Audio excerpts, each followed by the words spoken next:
At Virgin Atlantic, we love having a laugh, but film reviews aren't always the most hilarious, so we thought we'd get a comedian on. Josh Widdicombe, welcome to the show. Pleasure to be here. Thank you so much for joining us, and thank you so much for bringing some laughter with you. I hope you are going to be very funny. So do I. You've got to get people through the flight somehow, haven't you? Is there a lot of pressure to be funny if you bill yourself as a comedian? It wasn't until you started this line of questioning, but now the pressure's very high. No, it is. I tell you what, you do shows with people that aren't comedians, and they'll always go, "Oh, I don't need to be funny. You're the one that's going to be funny." And suddenly you feel like, "Oh God, I've got to say something funny." Yeah. So now you've batted it back to me. Yeah. Now I have to be. Right. I've always seen you as really bringing the funnies, actually. So maybe Your new show is Hypothetical. Yes. I was watching. It's a real show. It is a real show. That's the name of the show. Hypothetical show. Yeah.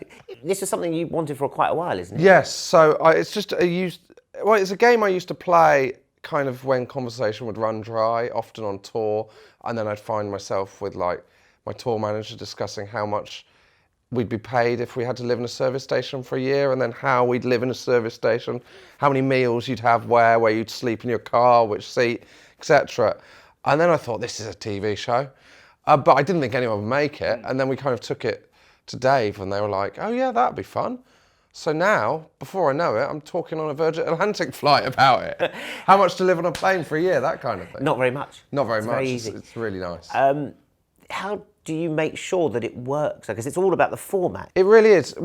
I think it feels like it's just really stupid questions, but they have to be the kind of things where people are genuinely, because we've got great comedians on like Ramesh or Nish or Sarah Pascoe, John Richardson, or etc. etc. And you want questions that they can explore, and I think what's funny about it is, while they're absurd questions, they're the kind of things that people take seriously and think seriously about. Before the final decisive question, it's the big one. It's the one we do every show. Oh. Sarah and Lou. We asked Colin Jackson, big hat or small hat? James, the rules. You must wear it every day for the rest of your life. You can't cover the small hat with the medium hat, and these are the hats.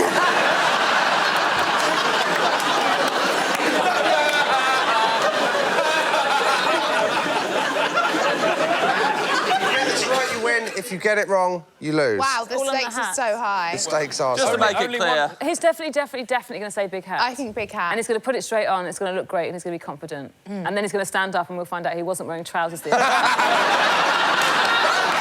How do you vie with each other for that little kind of niche within the panel show world? What's exciting about it is, like, when we came to book the series, we were like, oh, who do we want? Well, we want the kind of big people that people want to see, and then you suddenly realise that these people like Nish or Ramesh or Ed Gamble or, Acaster even, like, and we're all the same kind of school year as comedians. So none of us see each other as big comedians. We all see each other as the people that were rubbish when we were open micers together.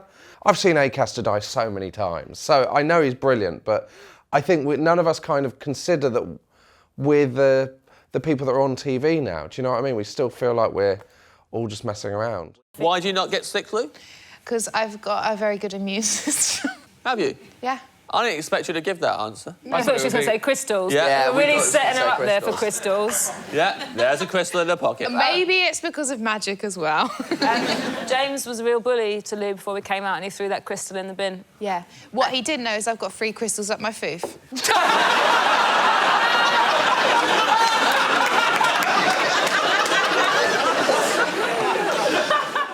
James Acaster is your co-host in this. His sort of humour, it balances with yours. I would simply yours as sort of slightly sharper, kind of like down there humour, not low in quality. No, it's fine. Or down colour. there humour. Yeah, That's the first time it's been described as down there and humour. he's kind of floaty. Yeah, that's humour. a good description. That's a good description. Like, I think I'm the kind of straighter humour, and he's the more surreal, and.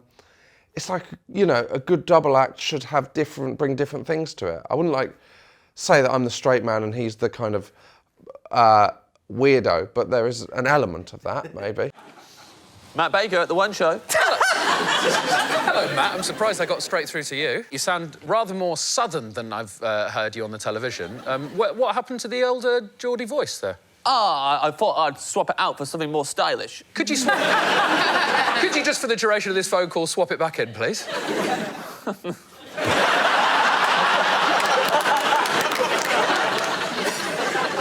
think that sounds proper ball selector. And I will be right on board with that.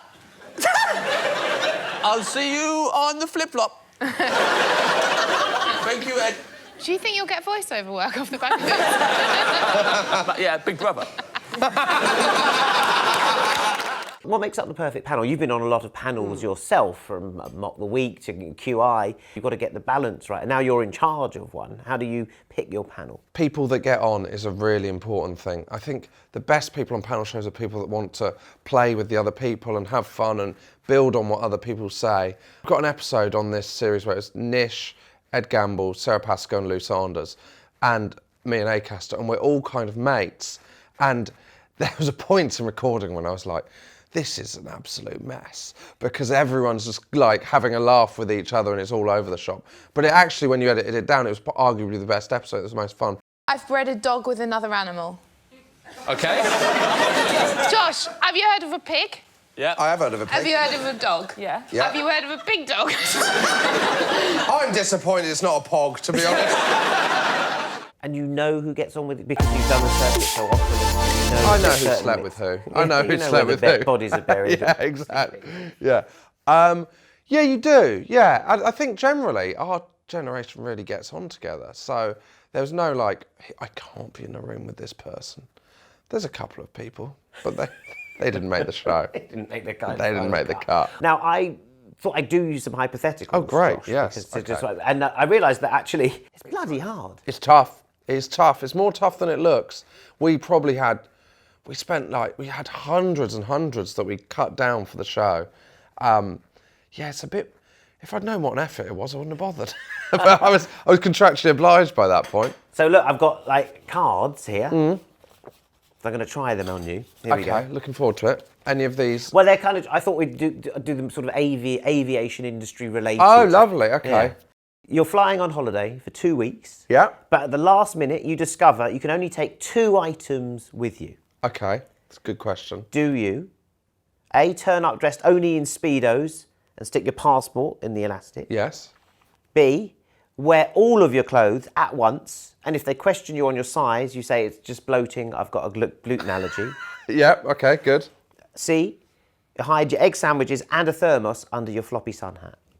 I would go B. I would go B, definitely. I think, I like the gluten idea, because the thing with that is, no one's going to question you if you're ill. Exactly. So, even the image of me in Speedos to myself made me kind of physically ill. I didn't want to see that. No, you didn't want to, we're all picturing it now. And Can't unsee it, actually. What I do hope is that no one's watching this during the meal section of the flight. So I'd go with B. Definitely. I know when it would question your gluten allergy, this oh, sorry, sir. Do you know what? It's just the kind of allergy I'd have, isn't it? It would fit the character, kind of person that's allergic to gluten. So on a long-haul flight, Josh, it's hypothetical, Yeah. you find yourself sat next to your ex-mother-in-law. Oh, yeah. Oh. Do you spend all your holiday money on an upgrade? Yeah. Do you put on a French accent, shrug, and pretend you've never met her before? That's a very good one. Or C, do you ignore her dissection of where the relationship between you and your ex went wrong, and do that by watching every episode of Hypothetical, exclusively available on board Virgin Atlantic from this month? Probably B. No, a C, of course, C. Why wouldn't you go C? Do you know what? I would do that, and I'd also tell her to watch it, because It's because you need the we need the hits. Of course Yes. you do. Josh, it is a pleasure having you. I'm really pleased we've got Hypothetical. I think it's going to really entertain people and get their brains working as well, because you always put yourself in that situation. What would I do? That's what I'd hope. It'll kill time on the flight by watching it, and then another 45 minutes discussing with your partner about the hypotheticals. Thank you very much for coming on the show. Really lovely to have you on board, and I hope people laugh all the way to their destination. Thank you. And if you like that, don't forget to watch What's on Vera when you fly Virgin Atlantic for the latest film reviews and interviews.